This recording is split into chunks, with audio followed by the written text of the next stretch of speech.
रउआ के आपन बेटा के जिंदगी से अलग होके के पड़ी। वो हमरा साथ अकेले रहेंगे। ऐसा लड़की जे शादी से पहले ही हमके हमार बेटा से दूर रखे चाहतिया। ना ना, ऐसा लड़की के हम कब्बो अपन घर के पतो ना बनाए। शायद हमरा ही पसंद गलत रहे। भोर होते ही हम अपन बेटा से बात करब। हाँ, बात करब। ओ भाई। भाई बोलना। अरे भाई देखा ना, न होटल इन जैसे तोहार 3 लाख ई रहल रेडिएशन, इन जैसे तोहार बियाह। देख, ज्यादा दिमाग मत लगाओ। कहाँ बियाह हुई और कहाँ शादी, ई डिसीजन हम ना ले, माई लिहन। ठीक माई, माई। हाँ बेटा। आओ बैठा। बैठ। ये बतावा कि वहाँ शादी हुई कि यहाँ शादी हुई, दोनों में से डिसाइड करके बतावा। बेटा, हम रहूंगे तोरा से यह विषय में कुछ बात करे के अरे तो रहे। बोला ना। वो हम एक मिनट। हेलो। कहाँ कहाँ? ठीक बा, हम आवता नहीं। का भइल? यार यात्रा के एक्सीडेंट हो गई बा। भाई हम आवता नहीं, चल।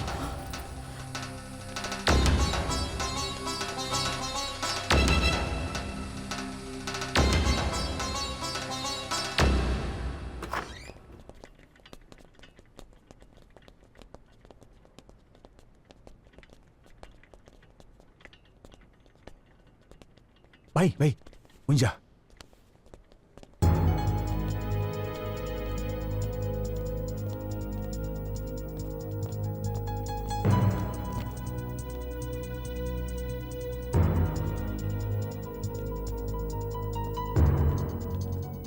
Are you okay now? You're feeling well? भाई भाई यहाँ।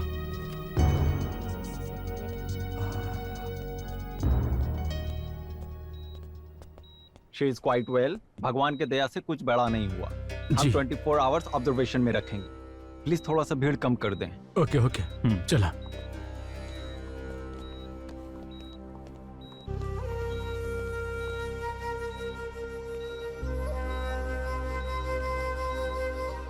इस सब कैसे भाई? मैंने थोड़ा भी ध्यान रखना तो क्या अपन आए, अगर कुछ हो जाए तब। हम ठीक बानी विक्रांत। डॉक्टर, अरे doctor. Vikrant. What happened? Nothing happened. It's okay, relax. She'll be all right. कुछ ना भइल।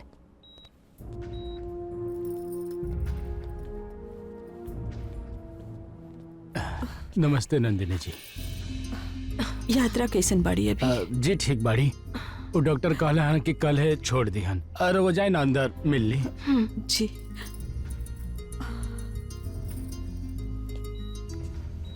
ये बताओ, अगर मुझे कुछ हो जाता तो? ज्यादा फालतू बात मत कर, चुपचाप आराम करा, ठीक बना?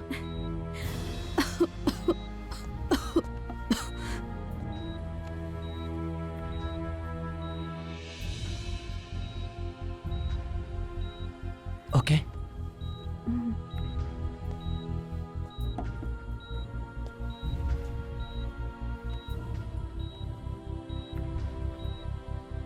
हम चाहता नहीं कि हमार होखे वाला पति हमार सुने, हमरा की इम्पोर्टेंस दे।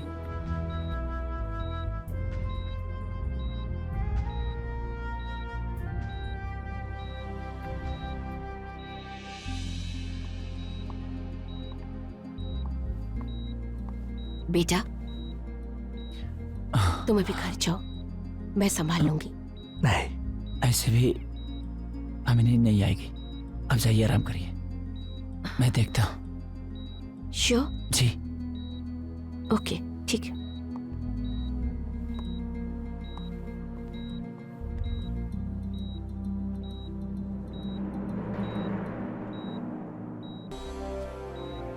हमार बेटा तो यात्रा के बिना जी ना पाए। लगता हमरा के एकर शर्त माने के पड़ी। She is doing really well. मैं ड्रेसिंग कर देता हूँ, आप इनको घर ले जा सकते हैं। Thank you doctor. वेलकम। नमस्ते। नमस्ते समधीन जी, आइए।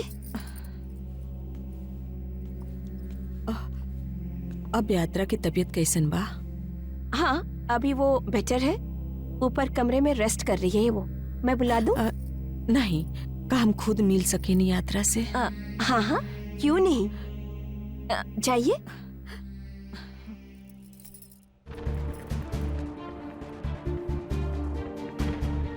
अब ये समधन जी यहाँ क्या करने आई हैं?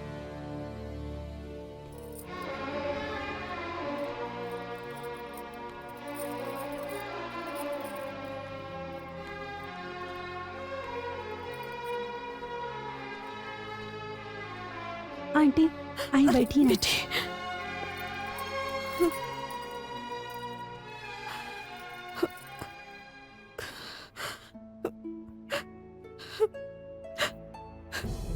बिटिया, विक्रांत तोरे बिना जी ना पाई। यही से हमके तोहर शर्त मंजूर बा।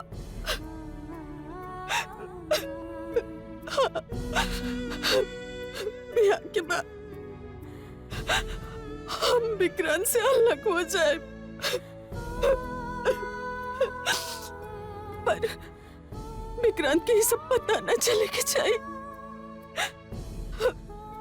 ब्याह के बाद हम विक्रांत से खुद ही कह दें कि अब हमके इंडिया में रह के बा। अरे आंटी, आप ही का करत तानी? आप ऐसी रोआ तानी कि हम आपके बेटे के आपसे छीना तानी। बिटिया, बस एक विनती बा, हमरा के साल में 1 या 2 बेर हमके हमार बेटा से मिले के इजाजत दे दा बिटिया। हाँ ठीक है।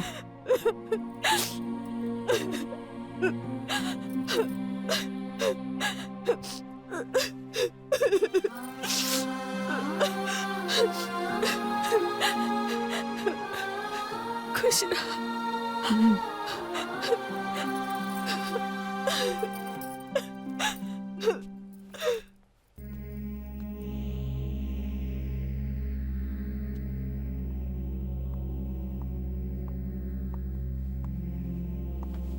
क्या हुआ?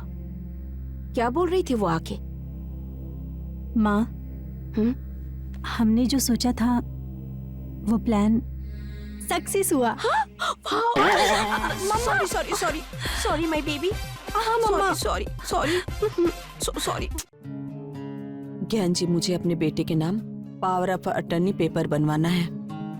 अचानक से पावर ऑफ अटर्नी नंदिनी जी, बुरा मत मानिएगा। आप तो चुस्त दुरुस्त दिख रही हैं। वैसे भी विक्रांत आपकी इकलौती औलाद है। आपके जाने के बाद सारा उसी का होने वाला है।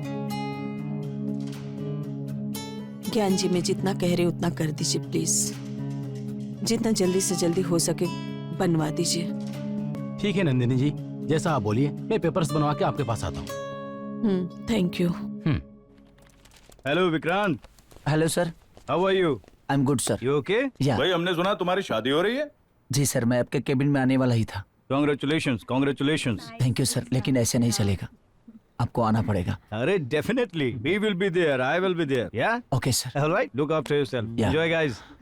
Congratulations. Congratulations. Thank you, Congrats. Congratulations. Thank you. बधाई हो।